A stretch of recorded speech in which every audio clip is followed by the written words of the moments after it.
All right, ladies, I'm sure this has happened to you if you've dated long enough. And if it hasn't happened to you, you're very lucky. But if it does ever happen to you again, here's what I want you to do. When that bill comes, after the guy's asked you out and you've ordered all this stuff and you guys have had a really great time, and then he looks at you and he says, so, you want to split it? And just say, because he's asking you a question, right? So you're not obligated. He's asking you, do you want to split it? You're going to look right back at him and you're going to say, no, actually, I'd rather not.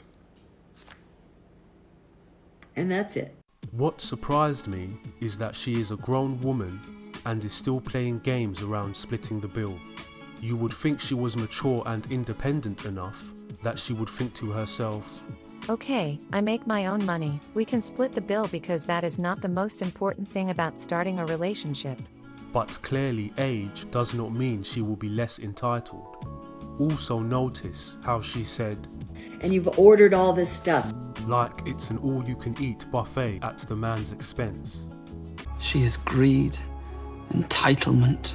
I am almost 32 years old. I still don't own a house. I am still renting, and I know that's a goal for so many people. And there are people that are like 25 years old and here we go, they've got houses, and me, I'm 32, I'm like, okay, still renting. 32 years old and I barely have any savings, no joke. Until I was a stripper, it was impossible to save in London. Unless you don't do anything, it's impossible to save.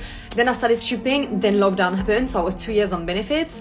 And then after that, I had to like build myself financially again, pay for this house, the deposit, month in advance. Literally just last year I started to rebuild myself, and I'm quite a big spender, to be fair. I barely have any savings at 32. And 32 years old, no boyfriend, no F-buddy, no one to text, husband, I'm single as F. Big time, and obviously no kids. Extremely hard for me to build trust, to trust a man, to keep a relationship. I am really not good at it. I'm really shit. Got a fear of abandonment, how you say. I think I have what is called anxious style attachment, some things like that. See me all nice and bubbly on this platform or whatever platform. I know loads of you are like, oh my god, or your happiness and yourself makes me happy, help me out. But you know, like behind the scenes, like I self-doubt loads, I've got low self-esteem. I know loads of you think I am really pretty. I know people find me pretty, but personally, do I really love myself? I am not entirely sure that I do. For low self-esteem, I don't trust people.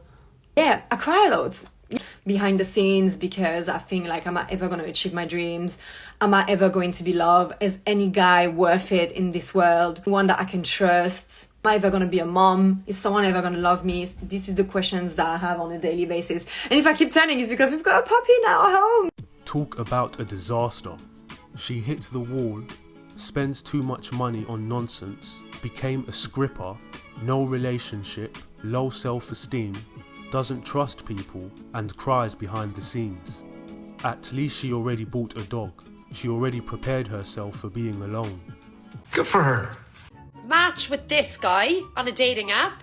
You know, he's 35, tall, good chat.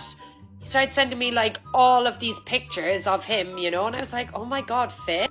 So has a dog, even though the dog looks like he's about to pass away, but look, I overshadowed that. I was like, that's fine. Sent me, look at those pins.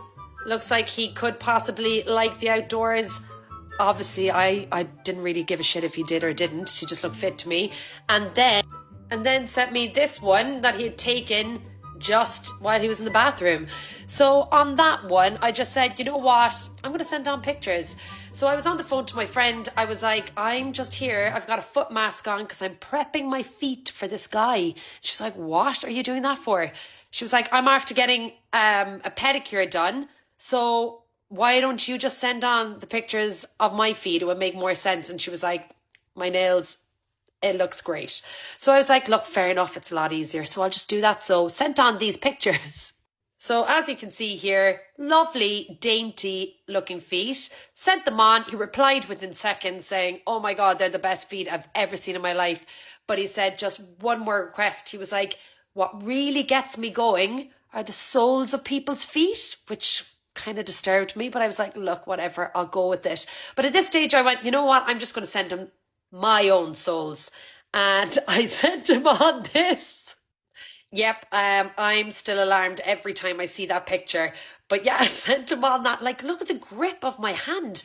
And those, it looks like white calluses. Like, to be honest, I do a lot of walking. So it's also made me realise I need to get my feet sorted out.